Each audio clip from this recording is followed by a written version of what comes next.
Hello friends, நம்ம இன்றைக்கி இதை பற்றி பார்க்க போகிறோம். இலக்கியா வரப்போகிற எபிசோடில் என்ன இன்ட்ரெஸ்டிங்கான சுவாரஸ்யமான விஷயம் நடக்க போகுதாங்க பார்க்க போகிறோம். வாங்க வீடியோக்குள்ளே போயிடலாம்.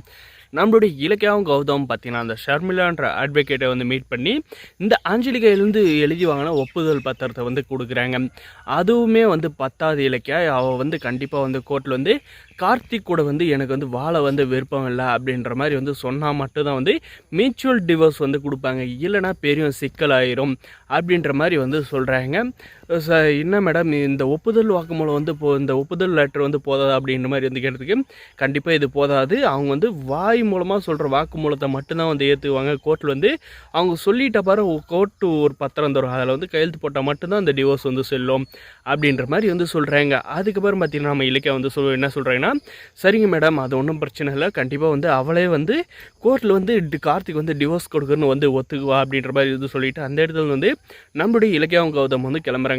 அதுக்கப்புறம் பார்த்திங்கன்னா நம்முடைய கௌதம் சார் வந்து இலக்கிய கையில் இன்னும் இலக்கியா வக்கீல் கையில் வந்து நீ வந்து அஞ்சலியை வந்து கோர்ட்டில் வந்து அவளே வந்து கார்த்தி வந்து பிரிஞ்சு போகிறான்னு வந்து சொல்கிறான்னு சொன்னி, அது எப்படி அவள் வந்து கண்டிப்பாக வந்து விடமாட்டாளே அப்படின்ற மாதிரி வந்து கேட்டதுக்கு அப்படின்னா அதெல்லாம் முடியும் சார், கண்டிப்பாக வந்து அவளுக்கு அவளே வந்து கோர்ட்டில் வந்து ஒத்துக்கிட்டு கார்த்தி வந்து பிரிஞ்சு போகிறேன்னு சொல்லுவோம், அதுக்கான ஏற்பாடை வந்து நம்ம வந்து செய்ய போகிறோம் அப்படின்ற மாதிரி வந்து சொல்கிறாங்க. அது செய்யக்கூட தேவையில்ல, நம்ம கையில் இருக்கிற ஆதாரத்தை காட்டியே வந்து அவளை வந்து ஜெயிலுக்கு அனுப்பிடணும்னு சொன்னால் கண்டிப்பாக வந்து அவள் வந்து கோர்ட்டில் வந்து எனக்கு வந்து கார்த்தி வந்து பிடிக்கல, எனக்கு வந்து டிவோர்ஸ் வேணும்னு வந்து கண்டிப்பாக கேட்பா. அந்த எவிடன்ஸை வச்சு தான் நம்ம வந்து அவளை வந்து மிரட்ட முடியும், இல்லைனா அந்த எவிடன்ஸ் மட்டும் நம்மக்கிட்ட இல்லைனா கண்டிப்பாக அவள் வந்து கார்த்திக் வந்து டிவோர்ஸ் கொடுக்க வந்து துளியுமே வந்து வாய்ப்பில்லை. அதனால் வந்து அந்த எவிடன்ஸ் இருக்க வரையும் அந்த ஆஞ்சலி பற்றி நம்ம வந்து எந்த ஒரு கவலையை வந்து பட தேவையில்ல அப்படின்ற மாதிரி வந்து சொல்கிறாங்க. அதுக்கப்புறம் பார்த்திங்கன்னா இருந்தாலுமே நம்ம இலக்கிய வந்து கொஞ்சம் வந்து யோசிக்கிறாங்க. அவள் வந்து இந்த வீட்டுக்கு வந்ததுக்கு காரணமே வந்து என்னை வீட்டை விட்டு அனுப்பதான், ஆனால் வந்து அவள் இப்போ வந்து அவள் வீட்டை விட்டு வெளியே போயிடுறது கண்டிப்பாக வந்து என் மேலே வந்து பயங்கர கோபத்தில் இருப்பாள், ஏதோ ஒரு விஷயம் பண்ணி மறுபடியும் வந்து இந்த வீட்டுக்குள்ளே வந்து வரப்பாப்பா அந்த கார்த்திகேலேருந்து டிவோர்ஸ் வாங்கிறத வந்து தடுக்கணும்னு தான் நினைப்பா.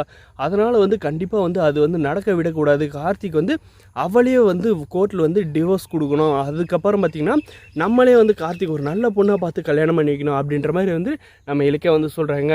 அதுக்கான ஏற்பாடு பார்த்திங்கன்னா கார்த்திகையில் சொன்னால் அடுத்து கல்யாணம் பண்ணிக்க சொல்லி கண்டிப்பாக வந்து பண்ணிக்க மாட்டான், அவனுக்கு வந்து அவனே வந்து காதலிச்சு கல்யாணம் பண்ணுற மாதிரி அவனுக்கு வந்து ரெண்டாவது கல்யாணத்தை வந்து நம்ம வந்து ஏற்பாடு பண்ணணும் அப்படின்றாங்க. அதுக்காக அந்த ஜோசியர் கொடுத்த 2 பொண்ணுங்களோட டீட்டெயில்ஸ் எல்லாமே நம்முடைய இலக்கியாவும் கௌதம் வந்து கலெக்ட் பண்ணி ஏதோ வந்து எதர்ச்சியாக வந்து மீட் பண்ணுற மாதிரி வந்து அந்த பொண்ணை வந்து நம்முடைய கார்த்தியை வந்து மீட் பண்ண வைக்க போகிறாங்க நம்ம இலக்கியாவும் கௌதமும்.